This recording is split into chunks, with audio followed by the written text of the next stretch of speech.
Welcome back, everybody, to another episode of the Clutch Talk podcast /YouTube /We Do It All. As always, I'm your host, John. Very happy to be here. My boy Jay Hizzle there in the six. How you doing, my boy? I'm doing great, man. I'm doing great. Got a great guest on as well today, man. A pros pro, truly a pros pro, NBA player with the with the Brooklyn Nets now, New Jersey Nets. Toronto Raptors holds the records for most games played at Tulsa, three-time All-Conference USA selection, only player in Tulsa history to rank the top 10 in points, rebounds, assists, steals, and blocks, a Team Nigeria basketball rep, and former and Olympian, man. We got my guy Ben on the show today. How you doing? Ben Uzoh, how's it going? Welcome to Clutch Talk, my guy. Man, appreciate y'all having me, man. And we got some good dialogue. Yes, sir. Man, yes, sir, man. Well, we like how Jay said, very accomplished guest, and we just gonna get into your basketball journey, man. So let's just get straight into this, man. You know, where we like to start here is the beginning, man. You were born in Houston, Texas, but what I want to know is who put that orange ball in your hands and at what age? I was, like I think Christmas one time when I was like 6 or 7 years old, growing up in Houston, watching the Rockets play, watching Hakeem Olajuwon have a real impact in Houston. Him being a native Nigerian like myself and my parents, I just wanted a basketball watching, one of the Rockets game one night, late night, and my mom and my dad they scrapped together and got a Fisher Price basketball for me, and that's when the love grew and began. Again, essentially was around 6, 7, 8 years old. Man, so it started early. So for you, it was something that it didn't have to grow upon you. It was an early love, a love at first sight type thing to you. Yeah, once I saw the Rockets playing, they were really good at that time, really influential around the league, and watching Hakeem Olajuwon, like I said, he's a living legend as far as Nigerian basketball players. So I had an early vision and was able to see a lot of his greatness at an early age, just growing up in Houston. So that was the first time. Man, absolutely, and I'm sure Hakeem was huge, huge inspiration for a bunch of people, man. But so then we fast forward to to high school. You end up going to Warren High School. So tell us a little bit, how your high school basketball experience was. It was good. I didn't play varsity as a freshman. I played on the freshman team, so I had a lot of really good peers that we were able to have a good freshman year. I grew over the course of my high school career, hit a growth spurt around sophomore, junior year, and I played varsity for the first time as a sophomore. Had a unique experience there. Was back and forth varsity, JV. Excelled in JV, played limited minutes in varsity, and then I really got my chance to spread my wings my junior year, and I got better every year in high school. Grew, and of course that helped me in the area which I was playing in, and then my senior year had a lot of success. Was able to lead my team to the state semis. So played one game away from playing in the final state championship game. So it was a lot of success, but gradual. It was incremental growth and incremental leaps that really rounded out my high school career. Okay. And then talk about, I kind of want to know, Ben, like in terms of basketball, and you talked about your progression throughout high school. In terms of your game, were you kind of just a natural as it comes to like I've watched your tape and everything. I can see you're a great athlete, obviously the levels you played at, but was it right away you had all the skills, or was that something you developed, that work ethic, and you were always in the gym? I'm sure you were, but in high school, how was that progression as a player? And it was a combination of both. I was always a really good athlete, like you said. Um, I developed skill each year, but I was seasoned more so than I was I guess big for my position. I could really handle. I could really pass. I had great feel, great footwork, but I worked at it as well. I was one of those guys that was in the gym before my peers. In like sixth grade, I was waking up at like 7, 8 in the morning to get some pro work in. And at that time, nobody was really training at that time. and from my area. And then, of course, now you see today, everybody trains year round now. But at that time, it was a good balance of playing, training, and again, just watching the game and using my imagination, whether it's in the front, yard, or in the backyard, or at a homie's house down the street, or whatever the case may be. So it was a combination of both that kind of helped me, again, just transition and blossom, and it all came together. Man, absolutely, man, and I think that's crazy. Sixth grade at 6 a.m. to be up there, man. That's how you got love for the game, man. So that's really cool to see. But so then after your very accomplished high school career, you for college, you decided to go to go to Tulsa. And every time we get into this, man, I always got to give my props my D1 players, man. So congratulations, going Division I is nothing that should be taken lightly. So congratulations for that, man. But you had offers from Rice, from Oklahoma, from Nebraska, but tell us what made you choose Tulsa, and how was your recruitment process? My recruitment process was developing. I was a late bloomer. Being in San Antonio wasn't recognized at that point as a basketball city. A lot of guys coming from my city, we were always overlooked by the Houston, by Dallas, and even Austin area. Central Texas, the Central Texas Metroplex, wasn't really highly touted from a basketball standpoint. And Texas was a football school. So my recruitment process, again, I played AAU, but not on the biggest stage. Big tournaments in Texas. Occasionally we'll go to Vegas sometimes. But, I think my first letter was from Colorado State. And, like I said, I was a late bloomer. So Tulsa was one of the first schools that offered me literally after, probably like December of my senior year in high school. And after that January period, the first 2 months of the basketball season, that's when the bigger schools started calling. The Boston College, Nebraska, Rice, I forget who else, Oklahoma. I took an unofficial to Oklahoma with a childhood friend of mine. And again, things just kind of worked out. But I was a loyal guy. I knew Tulsa was on me. They had a need for a guy like me. I knew I could develop because I wasn't sure if I was going to grow anymore. And I grew a little bit more, but I was like 6'1.5", 6'2" my senior year. I grew to eventually be like 6'3", 6'4", but I knew I would have to play the point guard. And I had aspirations to play pro. And at that point in time, I didn't think I was going to be like a 6'6" wing, but coming out of San Antonio, I could score in a variety of ways, especially on the wing. I was more of a natural wing. But I needed time to develop and learn the point guard position. And Tulsa was going to offer me that based off the conversations that I was having. So, my first 2 years, I was on the wing at Tulsa. I ended up committing there. My first 2 years, I go there, I'm on the wing. And then my junior year, they put the ball in my hands. And that's where I was able to kind of show the leaps and the understanding of how to run a team and grow into that as quickly as I was able to. And that gave me a shot at playing at the aspirations that I was able to reach, being the NBA and so on and so forth.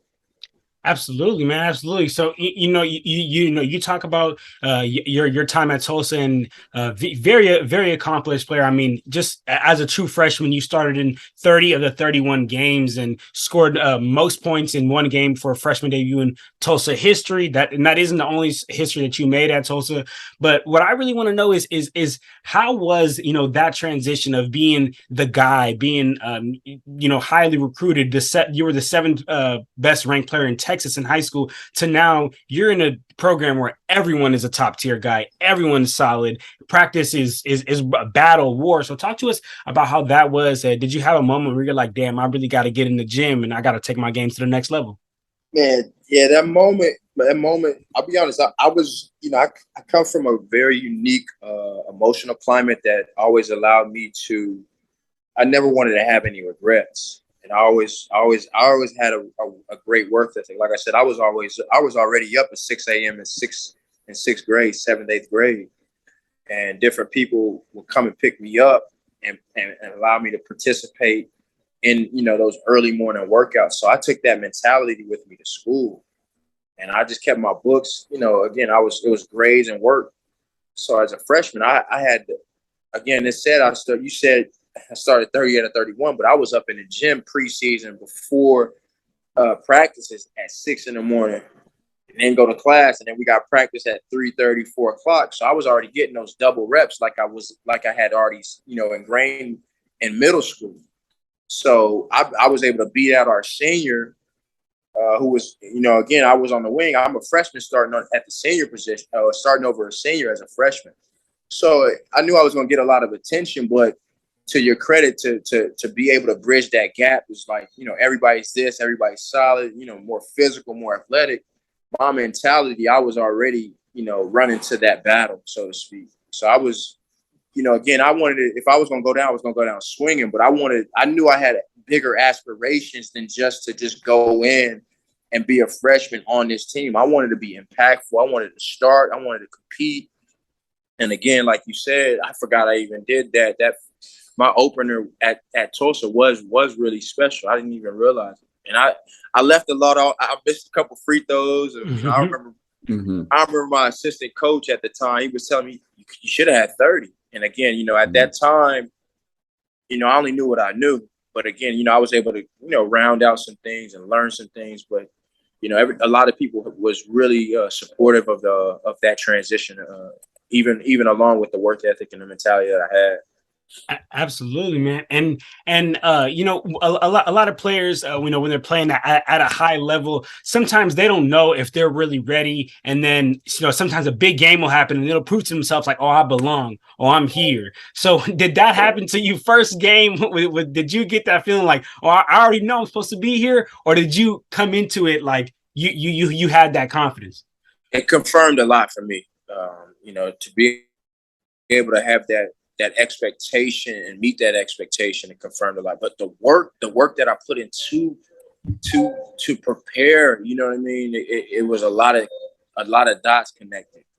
And then I'll share this moment. My second game after that successful first game, I get in foul trouble. So I didn't even get to play as well as I would like to compared to the first game. So again, I had my ups, my downs, but my mentality was there to kind of like control as much as I can control. So it doesn't always go your way, but I was already like inclined to like, hunt and run to that battle, not run from adversity or, any expectation or shy away from the moment. I was ready to always thrust myself in that moment. Yeah, now I was gonna say, man, like I absolutely, man, and throughout your time at Tulsa, you clearly, you were clearly in a Division I program. You were playing other prestigious programs, but what I want to ask you, Ben, is if you could think to yourself, man, like when you were in college, what was one matchup that you to this day that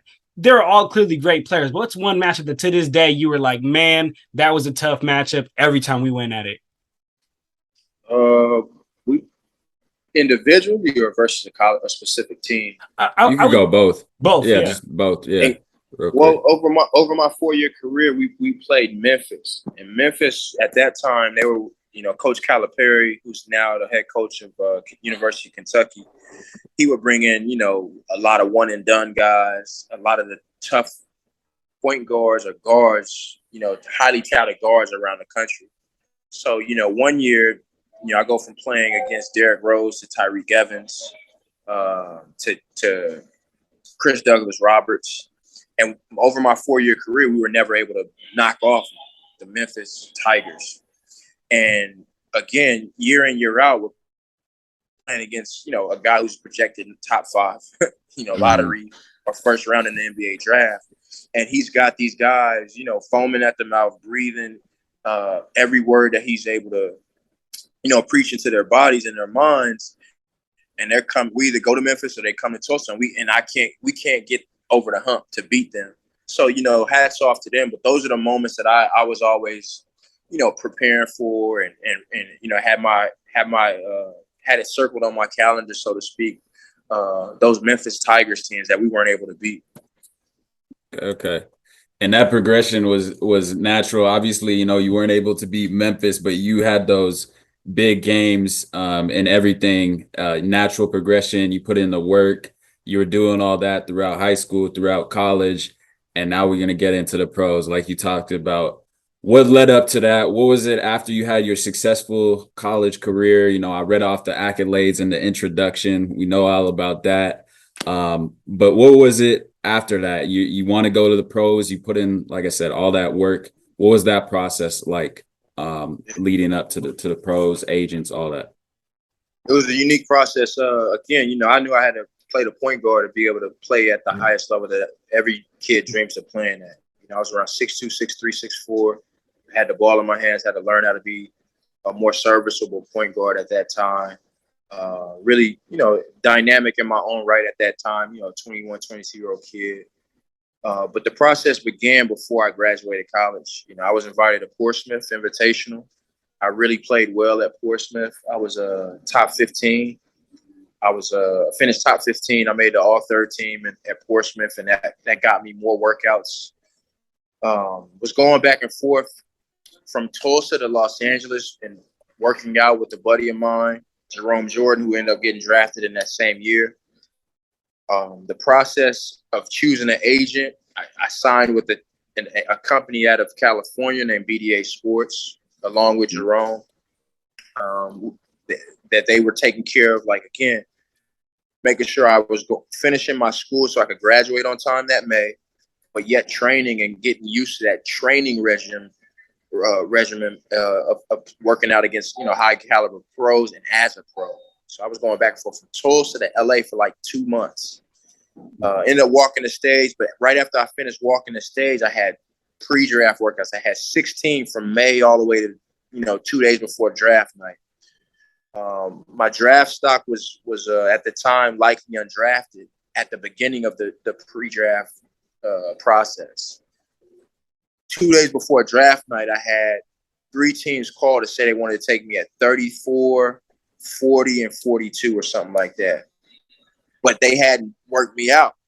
It was just all hearsay. I was rising up the draft charts, but they wanted to send my rights overseas. Come draft night, you know, I told my agent before the draft, I told him that morning, he's like, Minnesota, Phoenix, and Miami, they want to draft you tonight, but they want to send your rights overseas. I told him I don't want to go overseas. And so he's like, well, you could take your chance of being undrafted and signing as a free agent and, you know, kind of choosing your own destiny. I said, I'll take my chances that way. So draft comes, first 60 picks. I don't get my name called, a little bummed. But right after that draft that night, the Rockets and the Nets, they call and offer me starting point guard positions in the summer league. The Rockets actually offered me more money up front, but I went with the Nets because we had the inside scoop that Avery Johnson, the coach of the Nets at the time, was going to get the job that summer. And he came in an undrafted rookie free agent like I was anticipating to. So he was, you know, there was going to be an ironic understanding to, you know, look out and cater to a guy with my mentality because he came in the hard way like I was trying to. And again, that work ethic from 6th grade took over. You know, a lot of, you know, some luck, but really a lot of hard work and understanding and learning on the fly. I was able to crack. I had a good summer league. Got invited to rookie mini camp.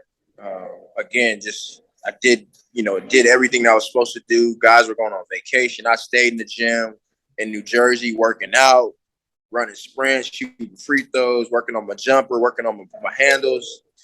And, you know, we had preseason come around. I played well against, you know, the likes of Drew Holiday and those guys who were, you know, towering the Eastern Conference at that time. Played well enough to where I made the opening night roster.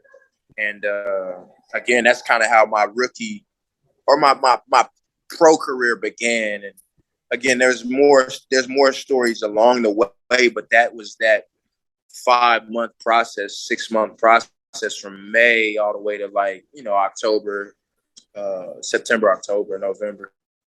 Yeah, man, that's a huge accomplishment. Congrats on that. I speak for both John and I, being in the pros, making, like you said, putting in all that work, the 6th grade, 6 a.m. work to being in the league, man. Every kid dreams of being in the league. So you did that. You accomplished that. I know, like you said, you played 38 games with the Nets in your rookie season. But gotta ask and we gotta know, what was your welcome to the pros moment? Like, what was the first person to cook you? What was the first person to cook? Like, what was that moment? What was that games or like, I'm here, shoot, I'm in the league. Like, I gotta work harder now. Man, it was a lot, man. My first welcome to the pros moment was probably either scoring my first basket or playing against, the likes. My rookie year, I played against, Kobe, Bron, MVP D Rose. Mm-hmm. I played alongside two all-star point guards in my rookie year. Devin Harris, he was then traded, and then I played with Darren Williams, my rookie year. But those a combination of all of that, as well as I had a triple double, so that solidified that I belong in the NBA. It was a lot of things that kind of hit me to make me welcome me to the NBA. But guys that gave me fits. Brandon Jennings, my second year in the league, one night on the road. He really had his way with me, just really just difficult to defend that night for whatever reason. But again, you're playing against some of the best guards night in, night out, whether you're in the Eastern Conference, Western Conference. But those were some of the moments that I remember the most. Okay. And that's huge. And I gotta jump back to the triple double moment. I know that was with the Raptors in your second season. And just for those of our listeners and everything, you're the 11th player to do that, and it had been 11 years since someone had a triple double for the Raptors. In that game, you had 12 points, 11 boards, 12 assists, 4 steals, 1 block, and a plus minus of 33 in 46 minutes. Wow. Those are some video game numbers, man. Talk more about that game. I mean, that's truly an incredible performance to have a triple double in any game, but especially at the highest level in the NBA. What was that moment like for you in that game? And talk about that situation.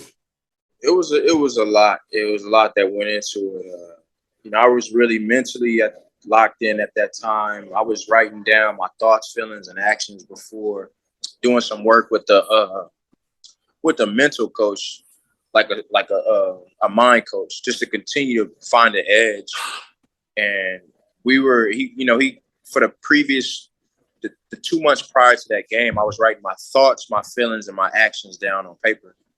And whether it's on the road, at the hotel, or again at my apartment or where I was staying at the time, my thoughts, my feelings, and my actions. And that leading up into that game, I wrote down triple double as far as my thoughts, and I carried out my thoughts, my feelings, and my actions in various ways. But I wrote down triple double. I would always flirt with them in college. I got close in the pros a couple of times in the G League my stints in the G League at times. But that night I was able to really lock in mentally, and I carried it out physically.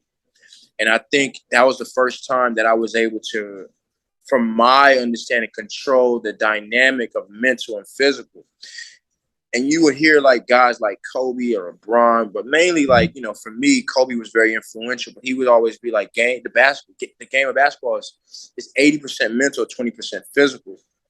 Or the mind part, guys leave out the mental aspect of it. And for me, that was more clarity and more apparent of how important the mental aspect when I gave that maximum effort on the mental side to see the fruition and the results come out, that specific or that on point from in the physical realm, I was like blown away. I'm like, dang, it took my understanding and appreciation of the student part of the game to a whole different level.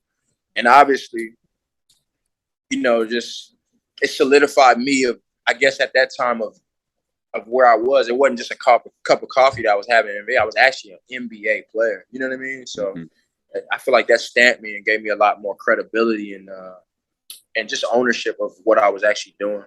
All right, cool. We touched briefly on your pro career, but let's talk about a huge honor that you've been bestowed on, and I'm sure you know this as well, and that's playing for your national team, Nigeria national team. You've had the opportunity to represent them in a lot of big tournaments, the Afro Basket in 2013, 2015, the Olympics in Rio in 2016, and the FIBA World Cup in 2019, man. That's an absolutely amazing experience. Talk about that, man. What's that been like, man? It was an honor. That's probably the best fraternity that I've been a part of, my entire life. I have lifelong brothers. That brotherhood it runs deep as far as the childhood stories, the emotional climate growing up that we can all share and attest to. And then just the success, bringing Nigeria the first Afro basket title in 2015. That's an experience that I'll never forget. And obviously being an Olympian and playing on the world stage speaks for itself. But that's the best frat that I've ever been a part of.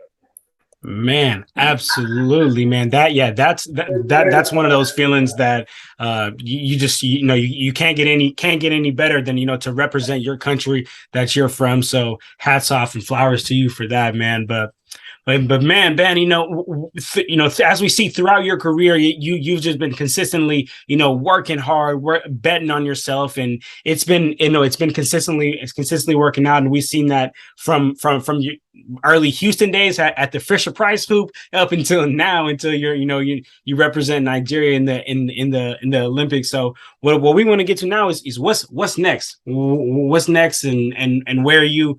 What's going on for our guy Ben? Where to now?